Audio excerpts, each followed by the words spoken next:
So, as you might already be aware of if you're a fan of this channel, I love a Lifetime movie. And for the last few weeks, I've been watching a lot of Lifetime while debating what to make a video on next. I've been working for a really long time on breaking down all of the wrong Lifetime movies starring Vivica A. Fox, but that series really is a hydra.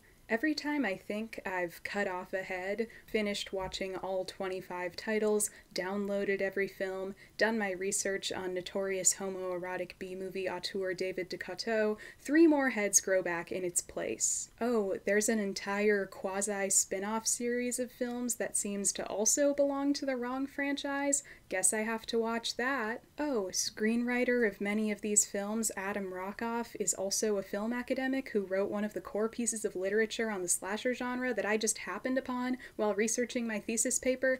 Guess I have to talk about that. I'm convinced that when all is said and done, that video is gonna be like 3 hours long. So then I thought maybe I'd talk about Expecting Amish, the Lifetime movie about an Amish girl played by AJ Michalka who gets knocked up by a city boy DJ played by Jesse McCartney. Get a beat, couple of synths. But as entertaining as it was to watch, I didn't actually have that much to say about it. I mean, I rewatched Pregnancy Pact. I watched a really weird movie called I Killed My BFF, but nothing was clicking. So like 2 days ago, I decided to just search the word mommy on the Lifetime Movie Club streaming service, which I do pay for. One of the wrong movies was The Wrong Mommy, and I actually watched it with my mommy, and we thought it was really funny, so I thought maybe it would be a fun exercise to see what else was out there with mommy in the title. The right life, the right job, the right mommy. More like the wrong mommy! And best believe the Lifetime Movie Club did not disappoint. It yielded 5 films: Mommy's Little Boy, Mommy Would Never Hurt You, Remember Me, Mommy, Mommy's Deadly Con Artist, and Mommy's Little Star. I don't know why they like to use this word in their titles. I can only imagine it's kind of eye-grabbing and silly, which makes people want to click, like I did. I binged all of these movies in 2 days. Call that the Mommy Murder Movie Marathon.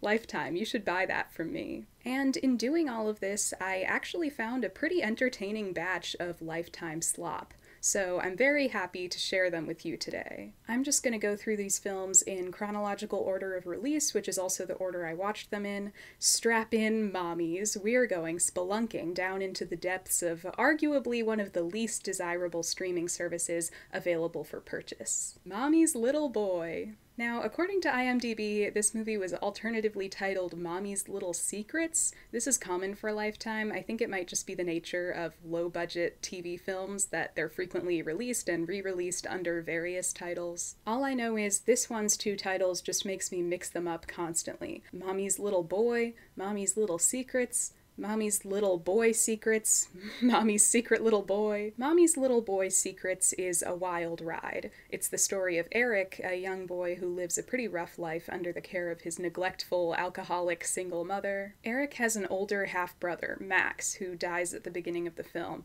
and this was really where things started to take off for me. It was pretty immediate. We open with Eric and Max playing around outside, and this dog shows up, and Eric is like, oh, that's the neighbor's dog, I love that dog. Meanwhile, Max goes into the garage, comes back out with a power drill, and starts threatening the dog with it. Come here, you stupid mutt! Don't hurt her!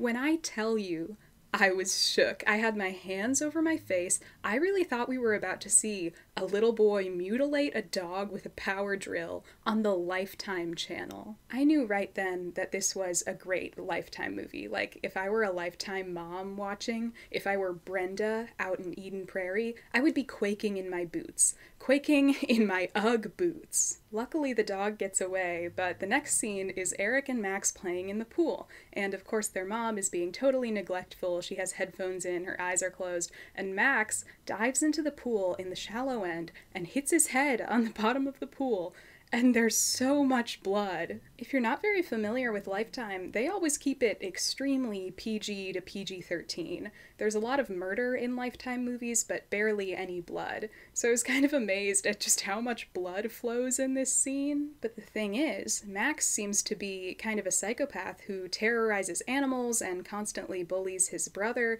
So the craziest part is that Eric, the younger brother, watches all of this, and he's like, what if I just don't do anything? He doesn't tell his mom for seemingly a good minute. So we cut to a little later, and apparently Eric has alerted someone because the EMTs are there, but Max dies. He's dead. Again, quaking in my Uggs. For Lifetime, this is a lot, especially in the first few minutes of the movie. I was on the edge of my seat. This was great. As the film goes on, we see that the mom is really depressed by these events, understandably, and she's neglecting Eric more than ever. He ends up going to the park and bonding with this man, Michael, who's a coach at Eric's school and a good and loving father to his own kid. And I don't know what came over me, but I was actually getting emotional over this. Like, he just wants to be loved. But in addition to that, there's also this kindly older neighbor who's very concerned about Eric and concerned about his mom's parenting, and of course the mom hates her for being nosy and judgmental in her eyes. The neighbor comes over to bring them a meal, and she and the mom have an altercation. And this ends with the mom murdering her.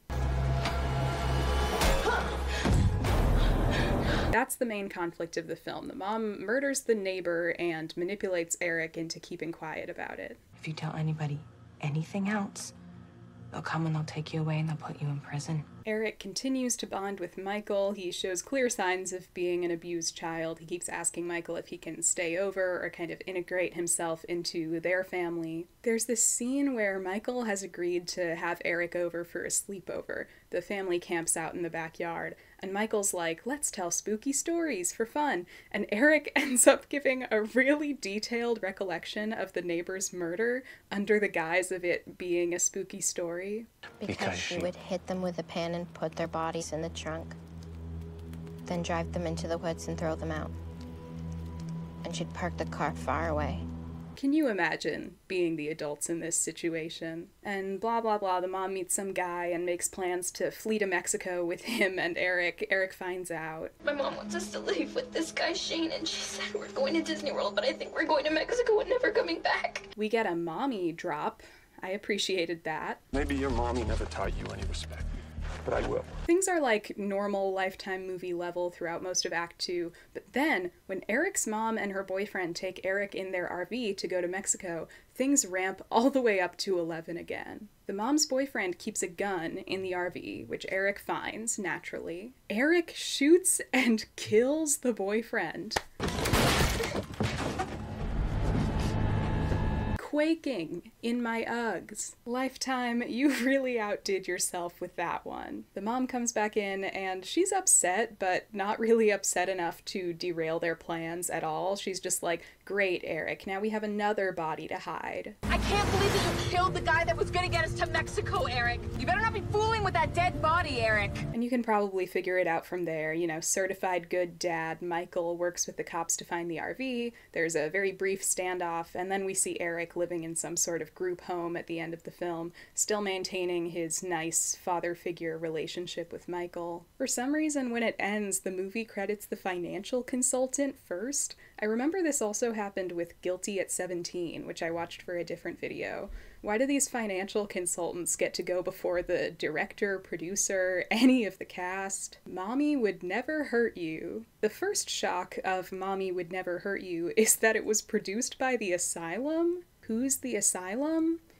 Well, the Asylum is a production company best known for their low-budget mockbusters, films trying to capitalize off the success of more mainstream properties. Some classic Asylum titles include Transmorphers, Snakes on a Train, The Day the Earth Stopped, you get the idea. But their most famous franchise is probably the Sharknado series, which is actually an original, not technically based on any one existing property. So I was pretty surprised to hear that this was an Asylum film. I didn't know they had any collaborations with Lifetime. I would assume they produced this movie and Lifetime just picked it up for distribution. But anyway, given their penchant for mockbusters, the Wikipedia page for Asylum releases tells you which films or TV shows inspired which Asylum knockoffs. And according to this Wikipedia page, Mommy Would Never Hurt You is a mockbuster of Sharp Objects? The page doesn't list a source for this claim, and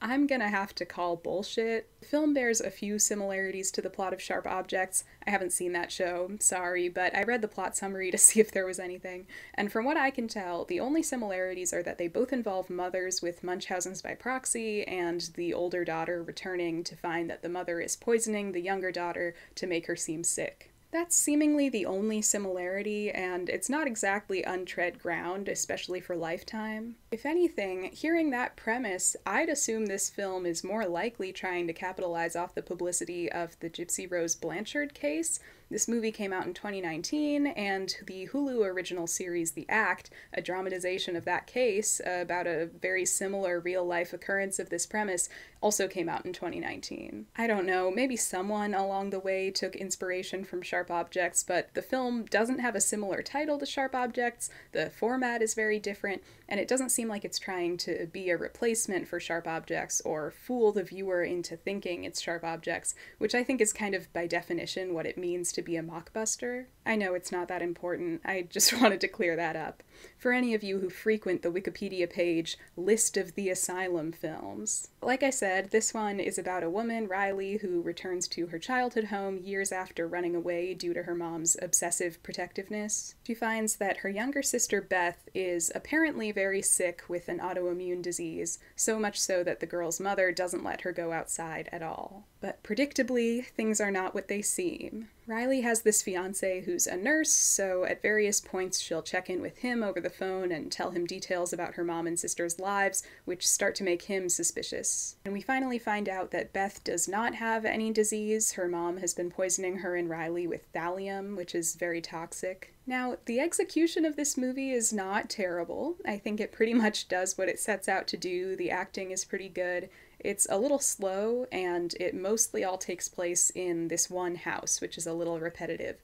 But overall, it's also a pretty decent Lifetime movie. A couple things. There's this woman, Jean, who delivers groceries to the house, and at one point the mom ends up poisoning her with thallium-laced cookies to prevent her from delivering Riley's mail that has evidence of the poisonings in it. And so then the next time there's a grocery delivery, a different person delivers it, this man. Riley is like, oh, where's Jean? And this man, Jean's coworker, delivers the news of Jean's death in the most chipper way possible. I guess you haven't heard, huh? Heard what? Jean, she passed away a couple of days ago. I think she had a heart attack while driving. Just seems like a bit of an acting or direction misstep. Maybe they should have taken that one again. The other thing that annoyed me in this movie was the death of Riley's fiancé, Aiden. He eventually comes to visit the house, which he had already been planning to do to meet Riley's family. But bear in mind, at this point, Riley's mom has taken her phone away, so Aiden has not been able to reach his fiancé for several days. And the last time he did talk to her, they had figured out together that Riley's mom was very likely poisoning both girls with thallium. So does Aiden decide to, I don't know, call the police before coming over, report Riley as missing, maybe? At the very least, tell someone where he's going, and maybe go over to the house in broad daylight when it would be harder for someone to get away with something, say, hide a body. And once he's there, does he maybe recall that the mom is poisoning people and thus not eat or drink anything she offers him? No. He goes over by himself at night, seemingly without telling anyone because we never see anyone come looking for him, and immediately drinks tea and eats cookies she serves him. He doesn't even seem that suspicious about Riley. He's like, oh, you say she's upstairs? Okay, I'll wait. I'll let you be the one to bug her next if she doesn't come in soon. Aiden, you know, I'm sorry that you got murdered, but I really think there might have been some ways to prevent this from happening. He's definitely a contender for character least likely to survive a Lifetime movie, which would be a category in my Lifetime Movie Awards show if I were to ever make such a thing. Oh, there's also a lot of Dutch angles in this movie. which isn't that weird. It's just not something I see on Lifetime very often, so that was interesting. And I do kind of appreciate that this movie ends with the girls visiting their mom in prison and the three of them possibly reconciling a little bit. I'm not saying if this happened in real life you should necessarily forgive your parents or anything, just that it was a lot more nuanced than what we usually see at the end of Lifetime movies. In a typical Lifetime movie with this type of plot, the mom would just be evil and crazy, and one of the daughters would have to kill her by sneaking up behind her and hitting her with a shovel or something. I like that this movie doesn't do that. It's a slightly more human story. I guess the asylum is slightly better than I thought.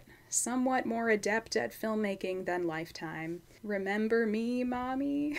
I love that this one changes up our title pattern a little bit. Remember Me, Mommy tells the story of Elena, a mysterious new girl at an all-girls boarding school who begins to bond with teacher Rebecca until things start to spiral out of control and it becomes clear that Elena is not who she says she is. I can't lie, there's a lot to love about Remember Me, Mommy. I love the boarding school setting. We get a little bit of dark academia in our Lifetime movie. I like most of the locations and production design. It's not much to write home about, but after seeing a million Lifetime movies that appear to just be set in some guy's McMansion in LA, I appreciated these bespoke locations, making the teacher's childhood bedroom actually look like a childhood bedroom, etc. Apparently this movie is by the same director as Cheerleader Abduction, which you might remember from my Lifetime Cheerleader movies video, the one with Chekhov's curly fries. You know, if I can't cheer you up with the world's greatest curly fries, then I have failed as a parent. And I think this movie is just as competent as that one. The acting is pretty good.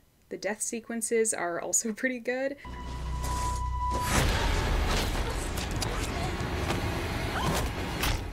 I mentioned earlier how you don't see a lot of blood on Lifetime, so I was very excited when, at the end of the film, Elena gets gorily impaled by a fire poker.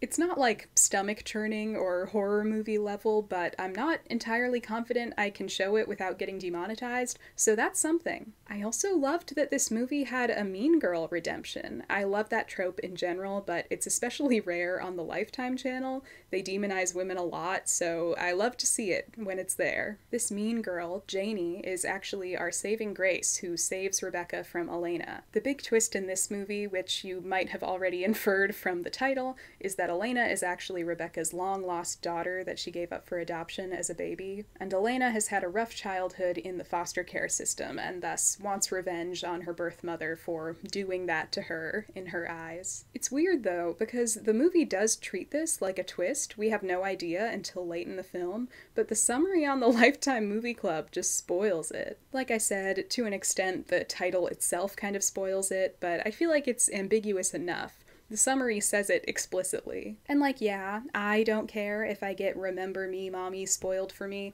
but if I'm Brenda in Eden Prairie, I do care. Brenda, your core demographic, is engaging with these films completely unironically, and I don't think she wants the twist ruined for her. Just a note, Lifetime Movie Club, you should pay attention to stuff like that. Okay, there's also one tiny thing I have to mention. In one scene, Rebecca is researching Elena's past online, and she clicks on a couple of articles, and instead of actual copy underneath the headlines, they have just put in the lorem ipsum text. Now this is something I only learned about recently, because I saw it in another Lifetime movie and looked it up, but lorem ipsum is a placeholder text for any kind of project where you don't have the final copy or you just need to stick a block of text in somewhere. The text itself is like an abridged version of a 1st century Roman text by Cicero, and I would say it's perfectly fine to use this for some of your on-screen text here. I get it, you don't want to waste time writing an entire fake article, but would it have been so hard to write like one paragraph so that the first thing we see on screen is actual pertinent text? Because putting lorem ipsum right here in front of us makes it impossible not to notice. It's just lazy, and generally I thought this was a pretty non-lazy Lifetime movie, so it was weird. Whatever, Remember Me, Mommy is still above average. Mommy's Deadly Con Artist. I feel like that title doesn't even make sense. Now, in my experience, sometimes you can just look at a movie on the Lifetime Movie Club or wherever, and you can just tell what kind of Lifetime movie it's going to be. This was one of those times, and I was right. This film was directed by David DeCoteau, who also directed every single one of the Wrong movies starring Vivica A. Fox. I plan to go deeper into this in my video about that series, but if you don't know, David DeCoteau has been in the B to Z movie game since the 1980s. He has been around, everything from sorority babes in the Slimeball Bowl-orama, to the Brotherhood series, to Lifetime movies. My impression is that for a while there, most of DeCoteau's films mostly consisted of a bunch of shirtless guys walking around for an hour and a half, and now that he's moved to Lifetime, he still has a number of signature stylistic choices that show up in most of the films he directs. You can tell this is a DeCoteau joint, what with all the generic stock footage establishing shots. This is something Lifetime does in general, but it seems especially common and especially poorly done in DeCoteau's films.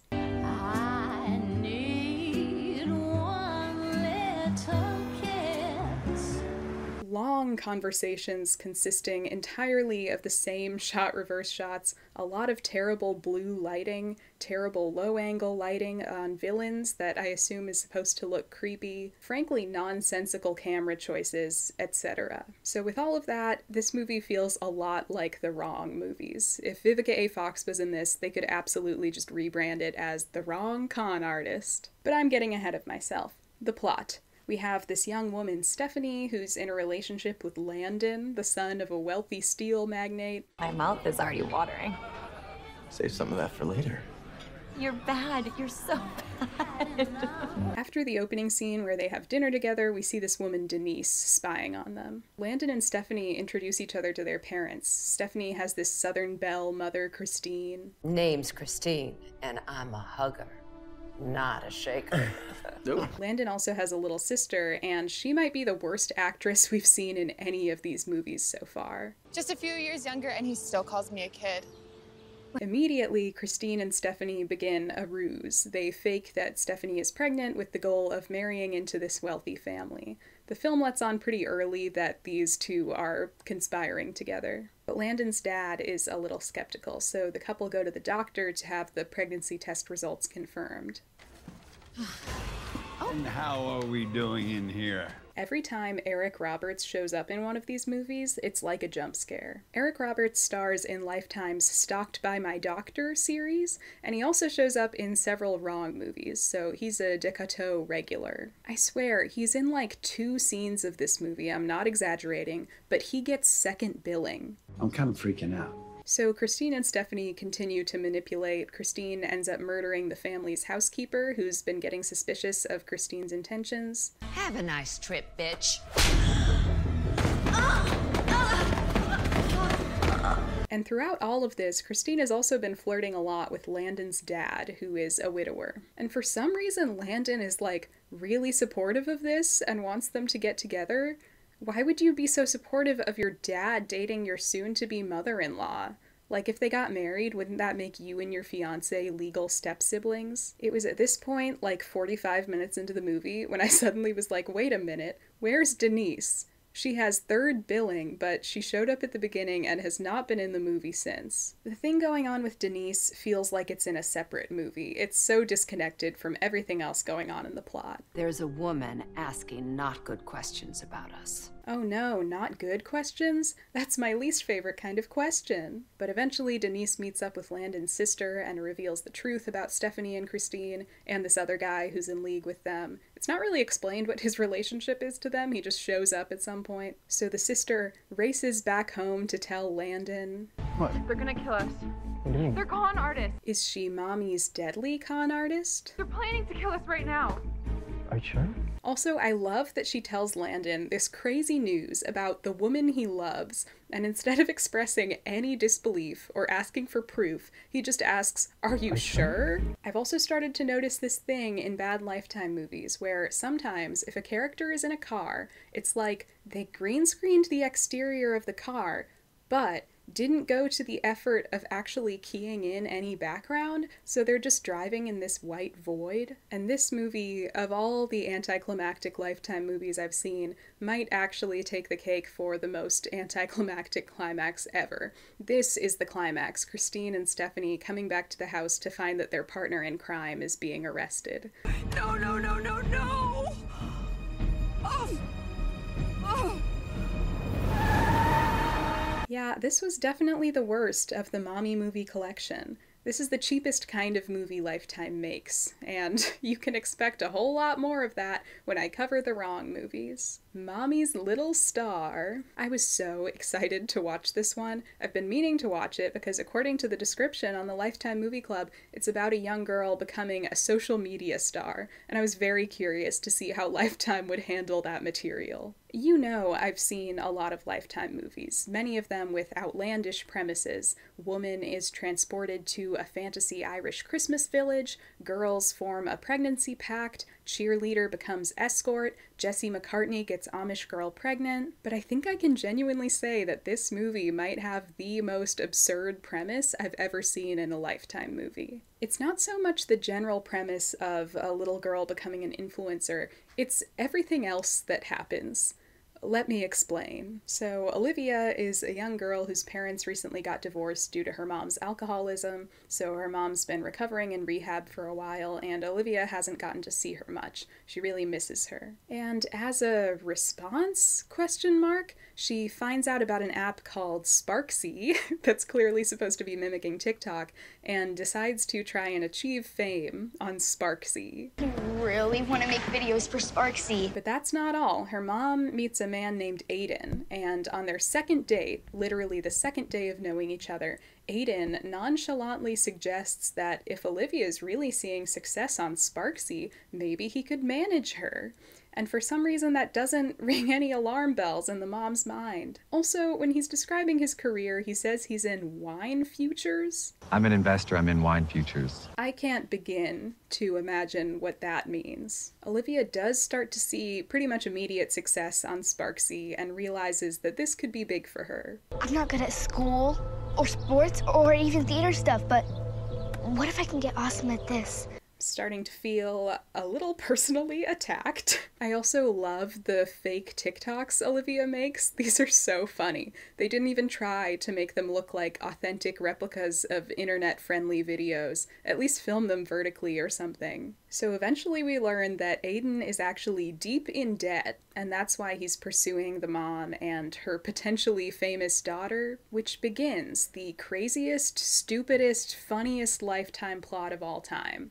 Here it is. Aiden, a man who is deep in debt and desperate for cash, starts dating the mom of an up-and-coming child influencer with the end goal of conning her out of $500,000, which is, unbelievably, the prize money for a TikTok contest to see who can get the most views in a month. Aiden is banking on the assumption that Olivia will not only become TikTok famous, but become the most TikTok famous person on Earth in order to win this contest. And for some reason, the prize money is $500,000. That is absurd. I feel like he would be better off trying to win the lottery than go through with this plan and expect it to pay off. But because this is a stupid Lifetime movie, of course, this plan goes off almost without a hitch, and virtually the only reason he doesn't succeed at getting the $500,000 transferred directly into his bank account is that Olivia's friend from camp starts to get kind of suspicious. His plan is like a plan Dr. Doofenshmirtz would have. At one point, he even pays a child $50 to pretend to be a fan of Olivia's Sparksy page. I did it. Can I have my money now? At one point, he Tanya Hardings Olivia's camp counselor so that Olivia can have more free time to make TikToks. There's this other funny part that I think is unrelated to the villain, where Olivia's babysitter gets hit by a car in a really goofy way. I'm pretty sure they play a Wilhelm scream. The climax is pretty lame. It's just a brief standoff between Aiden and the mom. This movie is so weird. I feel like if it were classic Lifetime, it would have been some kind of morality tale about how social media is corrupting the youth of today. Maybe it would have been kind of like Selling Innocence, where a girl is over-sexualized by social media. But it's not that. It actually never really depicts Sparksy as anything but innocent fun. When we do see Olivia making videos, especially when she includes her mom or her nanny, it kind of just seems like a good, wholesome activity to do with your kids. All of the conflict comes from a completely external, implausible scenario that has nothing to do with the app itself. They seem to want this to be the moral of the story. Parents aren't gonna love you more just because you get likes on social media. But it's not. The real moral is that making TikTok videos is fun, and also watch out for charming men you meet at bars because they might actually be con men trying to swindle you out of $500,000 worth of TikTok prize money. So I hope you can understand what I mean when I say that this is the most absurd Lifetime premise.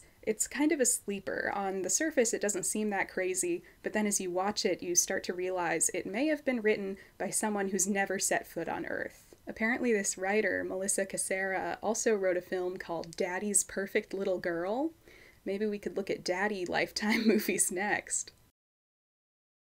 Well, thanks for coming on that journey with me, mommies. I think I can say that regardless of quality, all of these films were decently entertaining, which is saying something. I've started a lot of Lifetime movies only to find that they're really, really boring and I can't finish them. So if I can stay a little engaged for the whole runtime, to me that's a victory. It would seem that the inclusion of mommy in a Lifetime title usually denotes either an unhinged mommy villain or an unhinged mommy victim, and I think that always yields an entertaining Lifetime premise pretty much without fail. I hope I can get this wrong movie video out at some point in the next year, but I really have no estimate for when that might be. It's been an uphill battle so far. Looks like I picked the wrong video topic. As always, do share with me your favorite Lifetime movies, your least favorite Lifetime movies, whether you've been in any Lifetime movies, etc. Subscribe if you liked this video, and also subscribe if your name is Brenda and you're from Eden Prairie. I kind of feel like you have to.